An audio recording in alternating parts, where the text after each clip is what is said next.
Quand Mélanie m'a proposé de participer à The Glint, je me suis demandé ce que j'allais pouvoir raconter. Je me suis dit, qu'est-ce qui mériterait dans ma vie d'être raconté?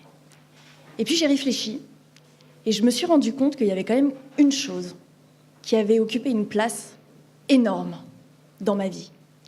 Tellement importante que pendant 15 ans, je l'ai regardée, je l'ai détestée.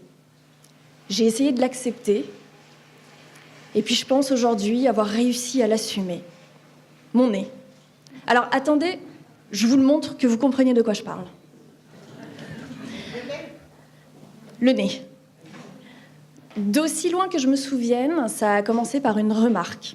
J'étais dans le métro, adolescente, je rentrais chez moi, et puis je sentais des regards posés sur moi. Puis du coin de l'œil, je me rends compte qu'effectivement, il y avait bien 2 regards posés sur moi, 2 ados, 15-17 ans, qui me regardent en souriant. Et puis à un moment donné, j'entends « Putain, t'as vu ce blaze? La meuf, c'est Cyrano, quoi. » Je vous laisse imaginer le ressenti à ce moment-là, moment de honte. J'ai les yeux qui regardent le sol, j'ai juste envie de me cacher, j'ai pas envie que les gens me voient, et j'ai juste envie de disparaître. Aujourd'hui, je me rends compte combien une petite phrase, comme ça, humiliante au possible, que vous recevez à un âge où vous êtes en train de vous chercher et où l'apparence compte, ça peut être destructeur. Parce que je pense que c'est à partir de ce moment-là que mon nez est devenu une obsession. Et quand je vous dis une obsession, c'est que j'ai commencé à passer mon temps à me regarder dans les miroirs, dans les rétroviseurs, dans les vitrines de boutiques.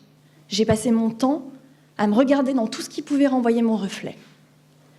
Et ce qui est plutôt drôle, c'est que quand je suis entrée à la fac, j'ai rencontré Marine, ma meilleure amie, qui avait bien remarqué que, quand même, j'avais cette habitude de me regarder dans les miroirs.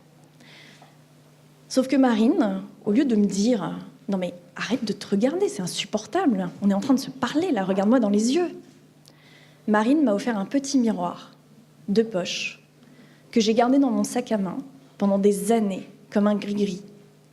Parce que je pense que quand elle m'a fait ce cadeau, elle avait compris que je ne me regardais pas parce que j'étais narcissique. Elle avait compris que cette envie incontrôlée de me voir, ça cachait juste un profond mal-être qui était bien présent et qui était bien réel. Et ce mal-être, mes parents l'ont ressenti aussi.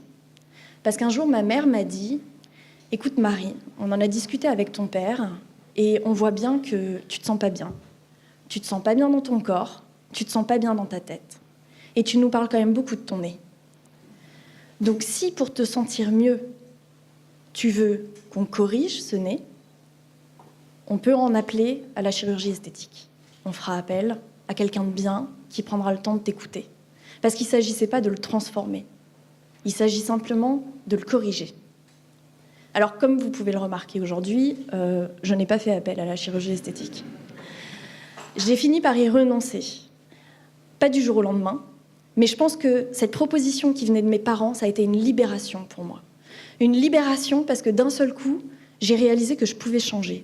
Et que si je décidais de le faire, je ne serais pas jugée, je ne serais pas culpabilisée, je serais soutenue. Et je pense que mes parents m'ont donné là une très belle preuve d'amour.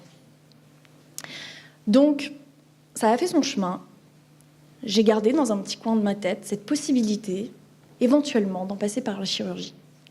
Et en fait, curieusement, ça a suscité d'autres questionnements. Parce que ça m'a ramené à la question de mes origines. Ce que je ne vous ai pas dit, c'est que je suis d'origine basque. Alors, 50% du côté de mon père, mais pure souche. J'ai le nez de mon père, qui a le nez de son père. Donc j'ai le nez de mon grand-père. Et en y réfléchissant, je me suis dit finalement, ce nez, c'est peut-être le prolongement d'une histoire familiale. Donc aujourd'hui, je reste encore dans un rapport un peu ambivalent avec mon nez, je ne vous le cache pas. Il m'arrive encore de le détester, suivant mon humeur. Mais j'ai surtout compris que c'est ce qui faisait ma singularité.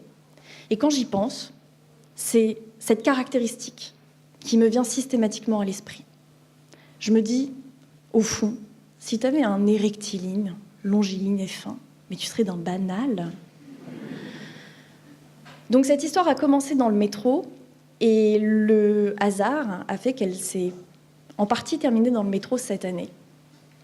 Je rentrais chez moi un soir et j'arrive sur le quai et je vois de profil en face de moi une jeune femme, un peu plus jeune, avec mon nez. Et non seulement j'ai trouvé ça harmonieux, mais surtout, j'ai trouvé ça normal. Tellement normal qu'il y a 6 mois, j'ai rencontré Antoine, qui partage ma vie aujourd'hui. Et puis, dans le fil d'une discussion, je lui ai dit « Bon, tu sais, globalement, je me trouve plutôt pas mal, hein, mais il y a quand même un truc... bon, voilà, c'est mon nez. » Et Antoine m'a répondu « Ben quoi? Il est bien ton nez ?» Merci.